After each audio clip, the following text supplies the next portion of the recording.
Assalamualaikum warahmatullahi wabarakatuh. Today I will read literal reading book from chapter 7 to chapter 8. So let's begin.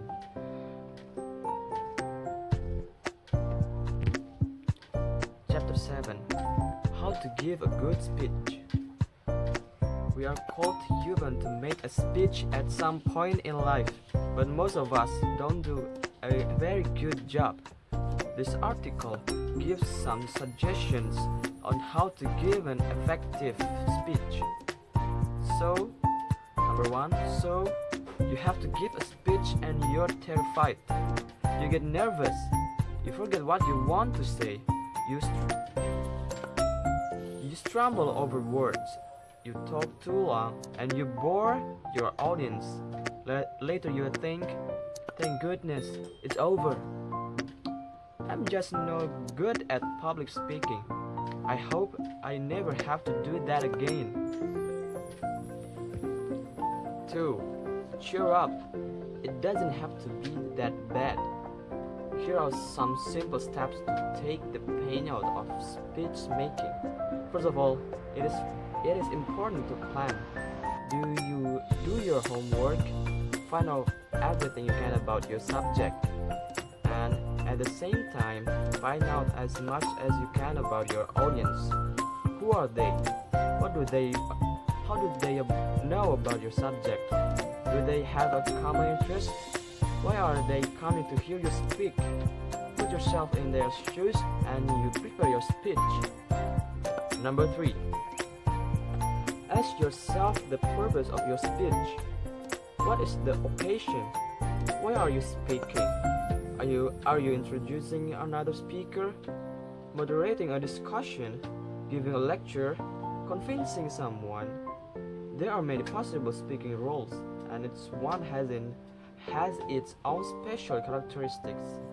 Make sure you know into which category you fit.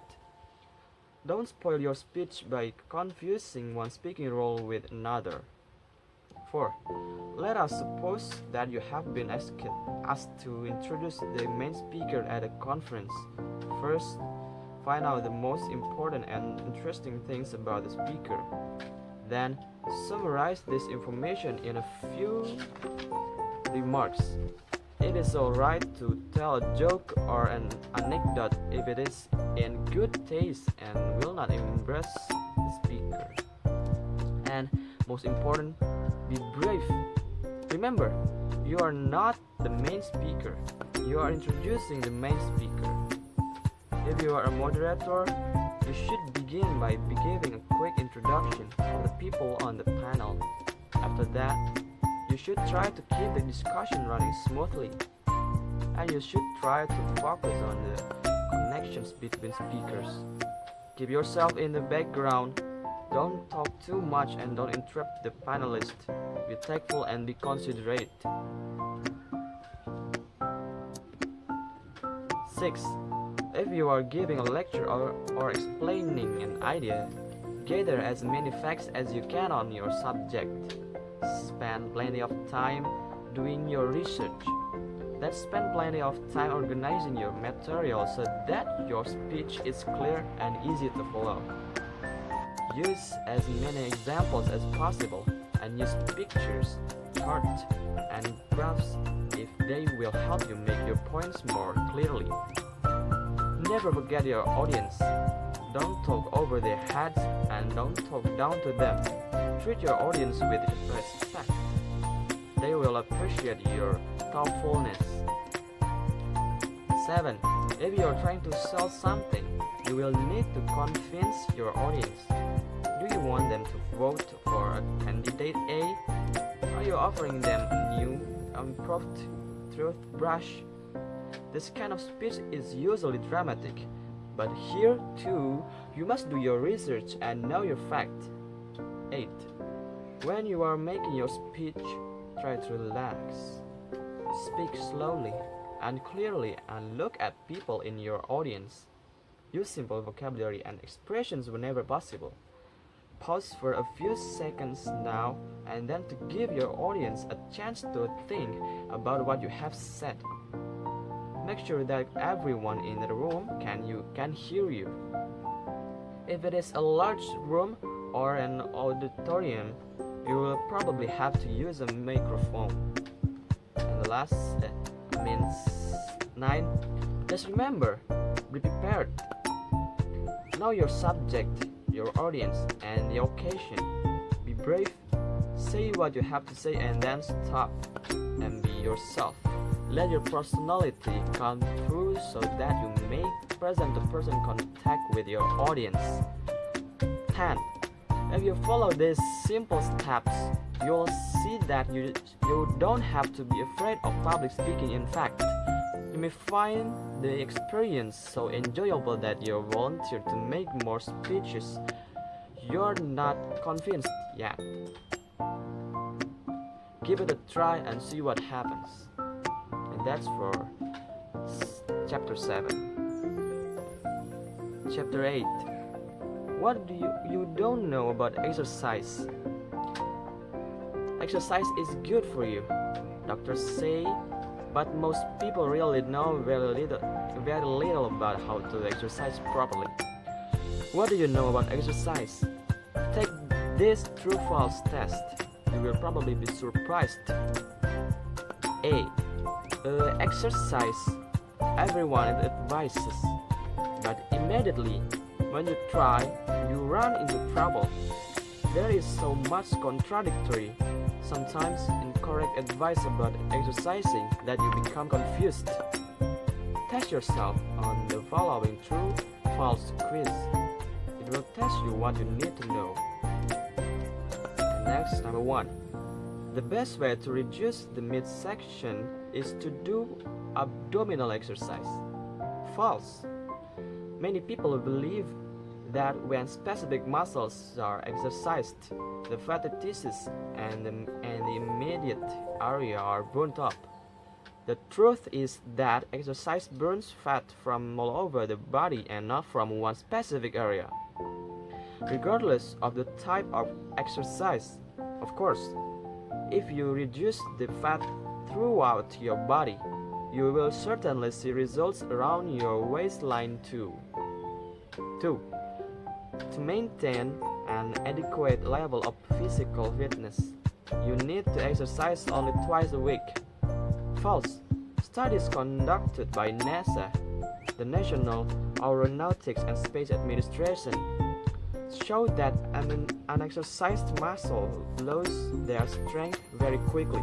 After 48 to 72 hours, you must use the muscles again to re-establish the good physical effects.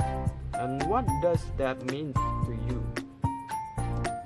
NASA scientists concluded that while daily exercise is most beneficial, 3 alternating days each week will maintain an adequate level of physical fitness. Number 3. To lose weight, you should always work up a good sweat when exercising. False. Sweating only lowers body temperature to prevent overheating. It does not help you reduce. You may weigh less immediately after a workout, but this is due to water loss. Once you replace the liquid, you replace the weight. And 4. You burn more calories jogging 1 mile than walking the same distance. False. You use the same amount of energy whether you walk or jog the mile, since in both cases you are moving the same weight the same distance. The speed doesn't matter. Of course, if you jog rather than walk for 30 minutes, you will cover more distance and therefore burn more calories. 5. If your breathing doesn't return to normal within minutes after you finish exercising, you've exercised too much. True. 5 minutes or so after exercising, your breathing should be normal, your heart shouldn't be pounding, and you shouldn't be exhausted. Beneficial exercise is not overly difficult, unpleasant, and exhausting. It is moderate, enjoyable, and refreshing. 6. Walking is one of the best exercising. True, walking helps circulation of blood throughout the body and thus has a direct effect on your overall feeling of health. And 7. Vigorous stretching exercise keep muscles flexible. False. Stretching exercise, for example, twisting or bending at the waist, touching your toes, should be done slowly, allowing the muscle to relax and let go. Vigorous stretching makes the muscle become tighter. 8. The minimum amount of time you should spend exercising in a day is 20 minutes. True, there are more than 400 muscles that attach to your skeleton. A good exercise routine should contract and stretch all these muscles. And this simply cannot be done with 4 or 5 exercises in 5 or 10 minutes.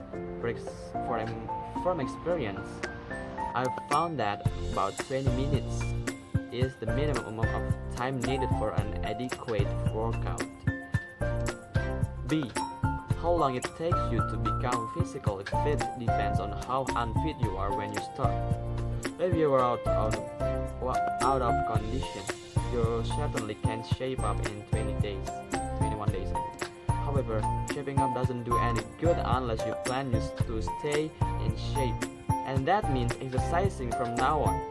It takes as much exercise to stay in shape as it does to get there. But the work won't seem as hard after a while because your body will be in good condition and all the moves will seem easier. So that's from chapter 8.